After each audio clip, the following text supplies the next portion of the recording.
For a business, applying for a loan can be a great tool to facilitate growth.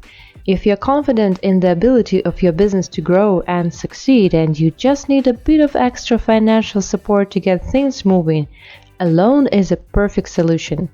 Imagine you found a lending company and going to take a loan. How do you ensure the terms of your loan are clear, and how does the lender ensure that they are protected when they provide a loan to you? The answer is loan covenants. Covenant is a formal promise given by a borrower to follow the terms and conditions of a loan. Loan covenants protect both the lender and the borrower. There are generally two types of loan covenants: positive or affirmative and negative covenants. Positive covenant is a promise given by a borrower to do something, while negative covenant is a promise not to do something.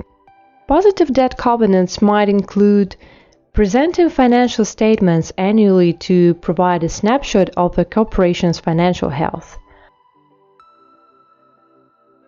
or paying all taxes on time to make sure tax authority won't take all the borrower's money and the borrower will be able to pay back to the lender. Also, maintaining property insurance so that an uninsured loss from a fire or flood or birds could not ruin the business and wipe out any chance to repay creditors.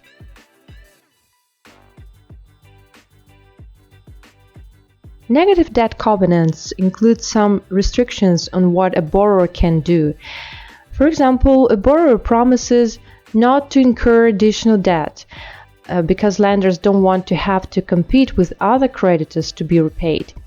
Or another example is that the borrower shall not sell key assets. If a business gets tight on cash, the lender doesn't want the company to start selling assets to meet loan payments. There are also financial loan covenants, which can be both positive and negative. The lender may require a borrower to achieve certain financial targets. For example, total debt to EBITDA ratio. That is, debt payment to earnings before interest, taxes, depreciation, and amortization. You can calculate EBITDA using data from the company's income statement. Find the sum of the business net income, taxes, depreciation, amortization, and interest. Often called a leverage ratio, this is the most common covenant. The ratio of total debt to EBITDA cannot exceed an agreed upon ratio, and usually a ratio not higher than 2 or 3 is a good ratio to have.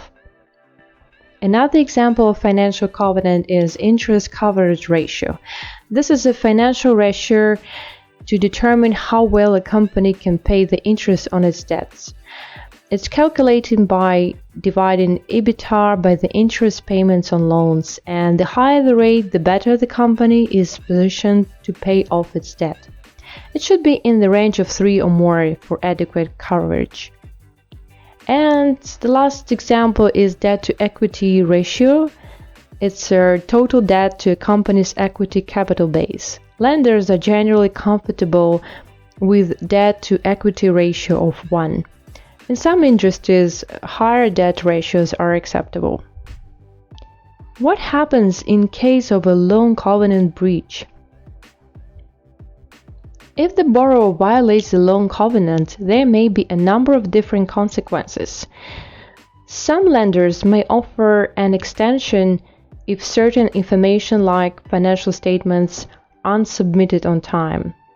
However, more serious violations may cause the lender to seize assets that you provided as collateral or initiate legal action.